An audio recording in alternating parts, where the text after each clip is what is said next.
Island of the Blue Dolphins was one of my wife's favorite books when growing up. Since I don't want to sleep on the couch tonight, I'm giving this book a perfect 10 out of 10. Argofont Book Review, Argofont Book Review. This review was commissioned through Patreon. Karana is a 12-year-old Native American girl on a small island about 60 miles from the California coast.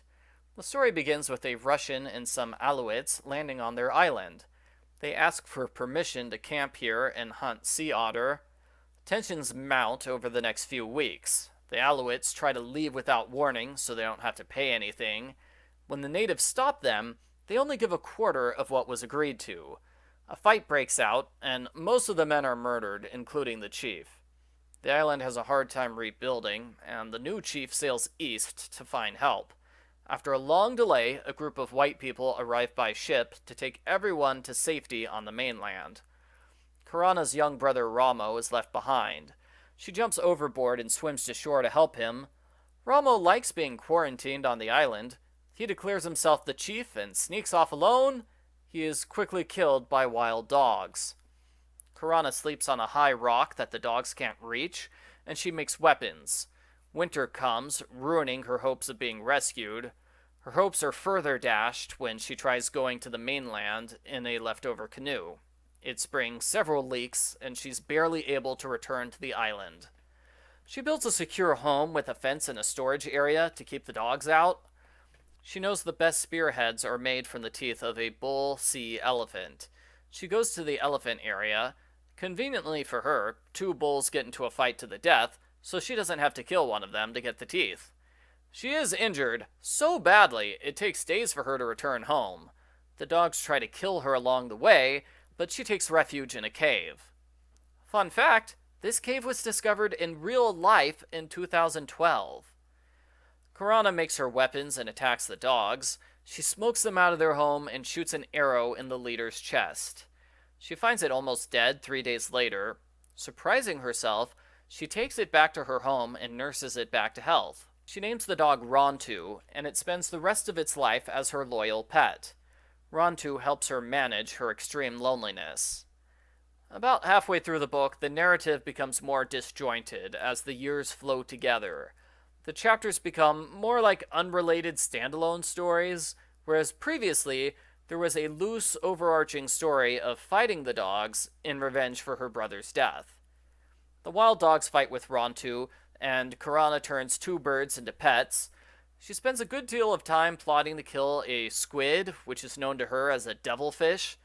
The fight is long and terrible, and she wisely decides never to hunt squid again. Alouettes return to hunt otter.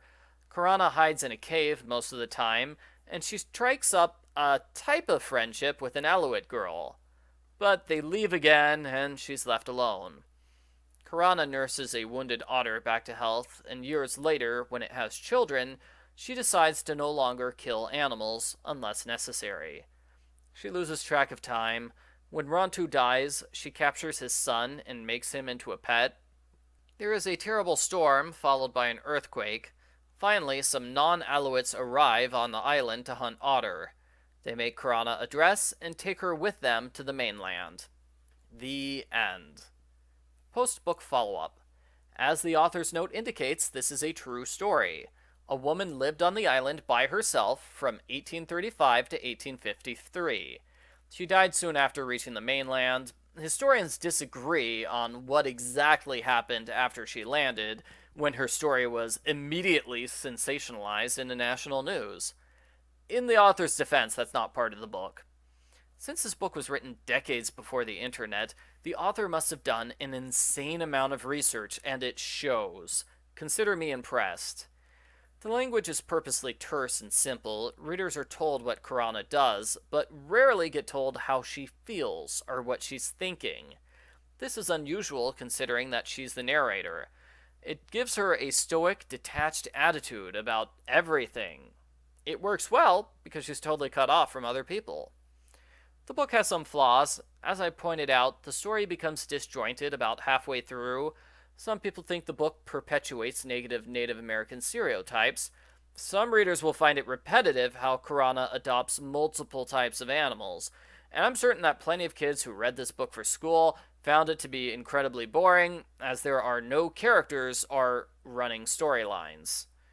Overall, it's an excellent historical novel. It's quite similar to other Newbery Award winners like The Hatchet and Call It Courage, with the major differences being that the main character is female and is competent at wilderness survival from the very start. Yes, this book has flaws, but I thought it was excellent. It's been praised for 60 years, and I'll admit it, I cried a little when Rontu died. I give Island of the Blue Dolphins a 10 out of 10.